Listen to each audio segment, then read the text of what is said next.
With us this morning here is Dawn Keefer. She's a state representative for the 92nd Legislative District, and I think this is her first time on our show, I'm sorry to say. Dawn, good morning. Welcome to the show. How are you?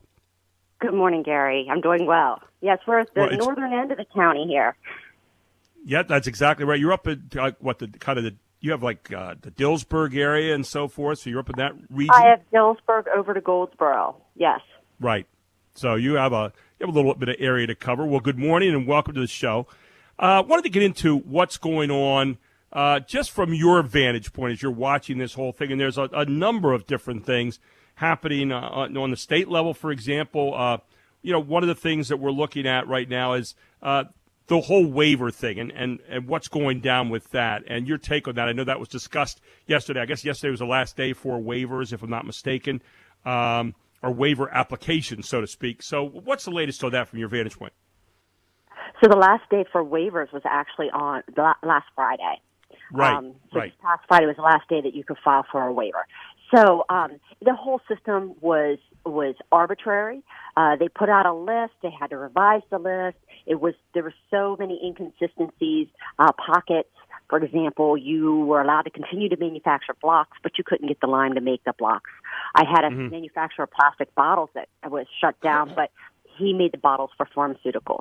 So it's those kind of inconsistencies we had to fight for nonstop to get open. But then on top of it, some of them were very arbitrary. So while you can go to Home Depot and Lowe's and you can buy plants or whatever else you want there, you can't go to Stouffer's at Chisel Hill and buy any plants. Or you can't. I have one residential contractor that's allowed to work and another one that's not. So why the discrepancy? Why the differences? I guess I want to ask. Well, you know what? Those are questions we can't get answered. And here's the irony: we can't get those questions answered. But continuously, I will send an email back and say, "Hey, why the inconsistencies here?" We'll get no response, or we'll get a weak response, but usually no response.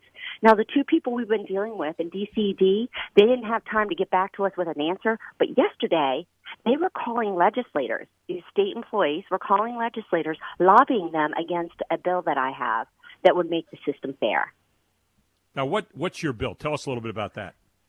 So my bill would say, essentially, anytime that there's a disaster emergency declared in the Commonwealth, that the governor has to utilize CISA. It's a federal guideline of essential industries, and he has to utilize that list to make the determination of what a life-sustaining business is. So it would take all the guesswork out of it. You'd have a more equitable, transparent process in place, and it would get rid of all of this nonsense that's out there. So they don't like it because they're accusing me of opening up businesses. I'm just making it all the states around us are still doing construction. They're still doing car sales, or some version of a car sale and some version of real estate transactions. We can do all that, but not Pennsylvania. I think one of the things that people are looking for right now, Dawn, is rhyme and reason. Obviously, we're in untrod territory, and I've been generally pleased with the way the governor and the secretary have handled this, and yet at the same time, I look at it and I think, okay, I'm going to give him room. I'm going to give him birth as a citizen to make mistakes because we are on untrod territory, and yet there still has to be some logic and some rhyme and reason to the whole economic chain that we have, which produces various things or is part of transporting various things. I think I saw something the other day. I've used this as the easiest example where a pallet factory was shut down. It makes the wooden pallets that we put products on. And yet, at the same time, we're trying to transport various products to various places to help people, life-saving products and so forth. And what do we transport them on? We transport pallets. So we have to be aware of, I guess, the connectivity among these various things. And I think that's one of the things that you're saying here, if I'm not mistaken. Right. You need to know your supply chain, right? That's basic economics. Understand Precisely. Your supply chain, and they don't seem to understand that. So, and here's what's worse, Gary, is that law enforcement's going out there. Whenever they're called, they have to go out in their defense, and so they're going out and telling a business to shut down that doesn't have to shut down, though. So they're either not using a current list or they don't understand what's on the list.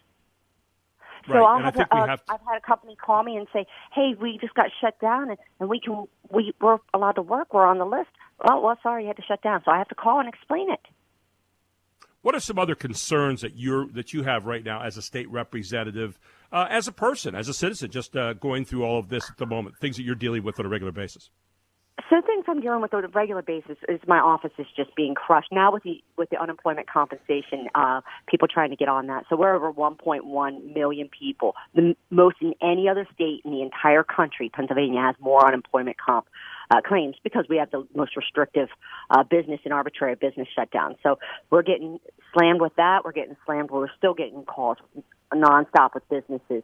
I mean, reaching the breaking point. Like maybe we just operate and suffer the consequences because we can't afford to sit here idle any longer. So those are over and over. And people understanding their rights. You know that you cannot be pulled over for just driving to someplace or out for a drive. Right. They have to have probable cause to pull you over. Understand, you need to know your rights on that. You're not trapped in your home. You do not have to call and get a permission slip from me to go outside of your home. So it's really frustrating. A lot of the media has made this as confusing as possible. The panic that they continue to perpetuate really has people, it has us at a state, actually, of just complete chaos. One of the things, you obviously referred to the 19-year-old Anita Schaefer, who's going to be on our show later on today at 8:05 with her dad, Neil.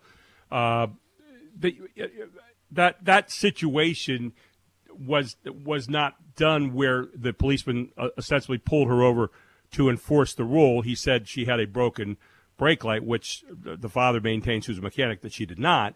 The point being, it's kind of scary when one trooper does that. Now, I guess the point that you and I would probably both want to make, though, is, the majority of people in the state of Pennsylvania who are troopers who do such a great job are not the people pulling people over for these, for those kinds of reasons. In fact, they've been told basically not to do that. That's generally been the thing. But what's your take on that? I heard yesterday through the grapevine that some of the troopers are complaining because people are treating them with flippant attitudes and smart attitudes when they're being pulled over and saying you're violating my rights and taking pictures of them.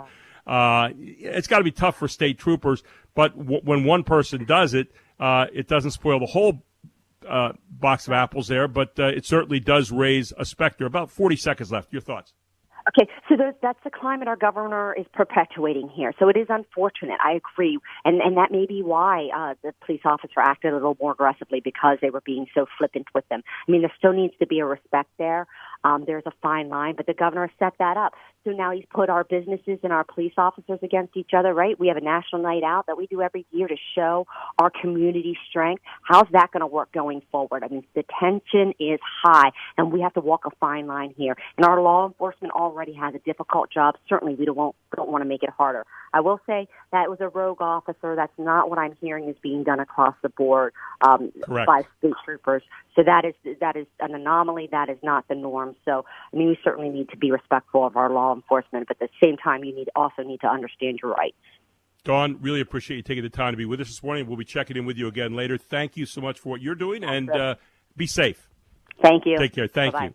Dawn Keefer, State Representative for the 92nd District here on WSBA.